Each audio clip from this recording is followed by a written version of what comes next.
The Justice Department has now released a big new batch of documents in the Jeffrey Epstein investigation. The headline here is quite clear. Donald Trump is all over these documents. That Trump traveled on Epstein's private jet, quote, more times than previously has been reported.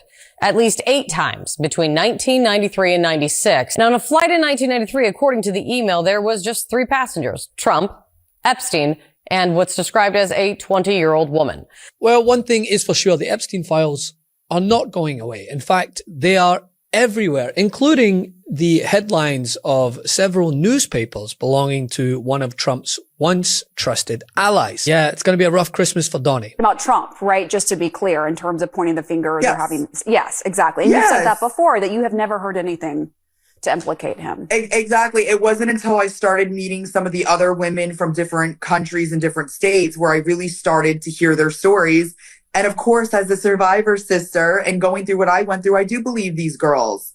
But at the end of the day, I am no longer supporting this administration. I redact any support I've ever given to him, Pam Bondi, Kash Patel.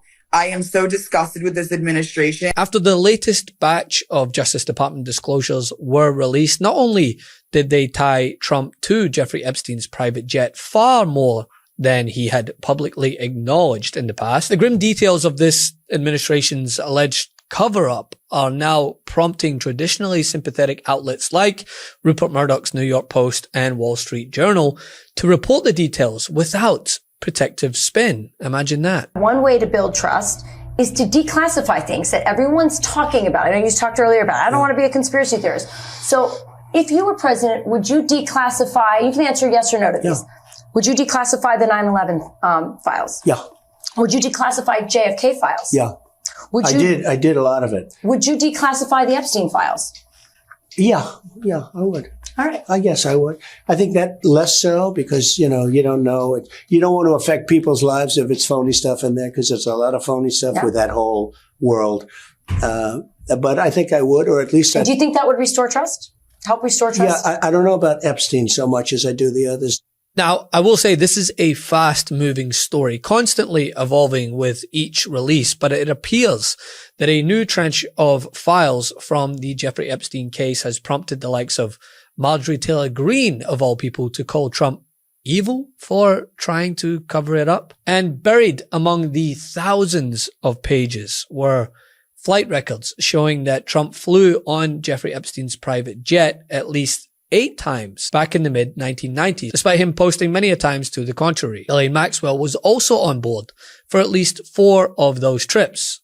Makes more sense why he had such nice things to say about her after she was convicted. Mr. President, the other day a reporter asked you about Ghislaine Maxwell. You said, quote, "I just wish her well, frankly. I've met her numerous times over the years, especially since I lived in Palm Beach, but I wish her well, whatever it is." Mr. President, Ghislaine Maxwell has been arrested on allegations of child sex trafficking. Why would you wish such a person well? First of all, I don't know that, but I do know that She has. She's been arrested for that. You know her that. friend or boyfriend Epstein was either killed or committed suicide in jail. She's now in jail. Yeah, I wish her well. I'd wish you well. I'd wish a lot of people well. Good luck. Let them prove somebody was guilty. I mean, you do know that. Oh, so you're saying you hope she doesn't die in jail? Is that what you mean by wish her well? Her boyfriend died in jail, and people are still trying to figure out, how did it happen? Was it suicide? Was he killed? And I do wish her well. I'm not looking for anything bad for her. I'm not looking bad for anybody. And they took that and she's a child sex, alleged child sex trafficker. Big deal. But all it is her boyfriend died. He died in jail. Was he killed? Was it suicide? I do. I wish her well. And here's the part that must be driving the White House absolutely nuts. The New York Post, first up, Rupert Murdoch's notoriously pro-Republican tabloid, is reporting this plainly and without spin. It headlined the flight revelation straight, noting that there was 8 trips, and the detailed DOJ internal email observed how there were many more flights occurred than previously was stated. Yes, the same outlet that has run cover for Trump on, I don't know, everything from indictments to classified documents to election denial. The same paper that once published editorials just outright telling readers to vote for Donald Trump. And yet this week, its news reporting is not burying the significance. It's actually leading with the facts. And this tells you something, right? It tells you that Despite Trump's desperate efforts to distance himself from this issue and alter the narrative, it all just further calls into question his involvement in what some are referring to as the greatest cover-up in modern-day politics. Given Trump's past insistence that the Epstein story was a Democratic hoax or irrelevant political noise, compounded by his relentless efforts involving an attempt to persuade his most staunch supporters like Lauren Boebert to vote against the release. I mean, it's so obvious that he's trying to control the narrative here, but he is failing. It sure looks like Congresswoman Lauren Boebert did a brave thing today. Few people in politics are more polarizing, but put politics aside and consider what is being reported by the New York Times, CNN, and others, that President Trump directly pressured Boebert to help him stop the release of the Epstein files by pulling her support off a congressional petition and sinking that effort. Reports say the Trump White House also brought Boebert into the Situation Room for a meeting with the Attorney General and the FBI Director, who we should note are accused of using the Justice Department to punish people who defy the president. And by all appearances, Boebert did defy the president. Quite clear. Donald Trump is all over these documents. In that first trove that the Justice Department released on Friday, there were just a few very scant mentions of Trump, including in a picture collected with a bunch of other pictures. In this one, there is already one very illuminating email that was sent during the first presidency of Donald Trump while prosecutors in the Southern District of New York were working on the case against Epstein co-conspirator Ghislaine Maxwell. This is after Epstein's death.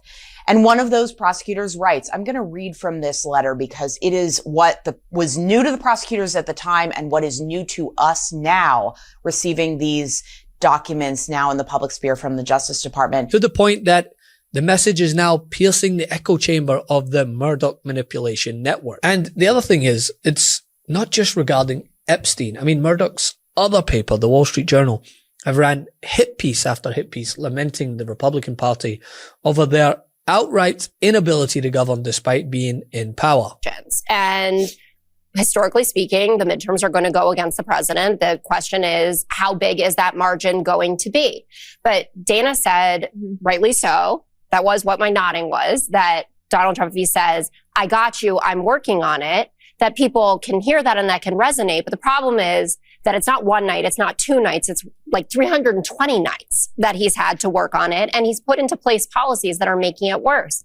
And last night's rally, I understand it's all going to be chopped up and that's how people are going to consume it. But it is basically an in-kind contribution to the Democrats. The midterm ads will be full of Donald Trump from last night, saying you can give up pencils. You don't need that many. You don't need $37 for your daughter. 2 or 3 is nice. So we're doing things right.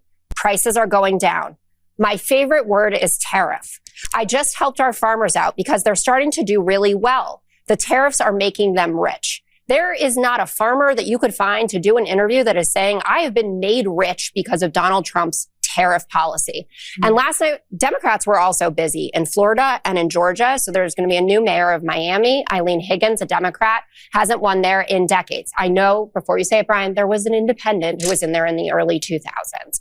Still, Kamala Harris won by 1 point, Miami County. She won by 19 points. We flipped another seat in Georgia. So far in 2025, Dems have flipped 25 GOP held seats. The GOP have flipped 0. But a Fox poll taken in November shows a vast majority of Americans believe the economy is not in great shape, and a majority also blame President Trump. And you can see the panic in the administration's reactions, from DOJ spokespeople insisting that the more sensational claims are, quote, unfounded and false. Trump himself lashing out at outlets like the New York Times over its coverage of his imagery with Epstein. And the thing is, it's long been evident that the Epstein file release had bipartisan support. And now even Trump supporters, they're the ones leading the charge for his impeachment and the impeachment of those heading up the DOJ. Any support I've ever given to him, Pam Bondi, Kash Patel, I am so disgusted with this administration. I think that Pam Bondi and Kash Patel both need to resign. And I would love to see number 47 get impeached over this. And I'm just waiting. Should Pam Bondi be held in contempt, you think? for the release. She needs to be held more than in contempt. Absolutely. For decades, Trump's political image has relied on having at least some outlets in his corner to argue semantics, muddy the water, or keep the story alive on his terms and his terms only. But if those allies now feel compelled to just ignore what he's trying to spread, that shows that the Epstein files may have finally broken through the narrative firewall. Love this video? Support independent media and unlock exclusive content, ad-free videos, and custom emojis by becoming a paid member of our YouTube channel today. You can also gift memberships to others. Let's keep growing together.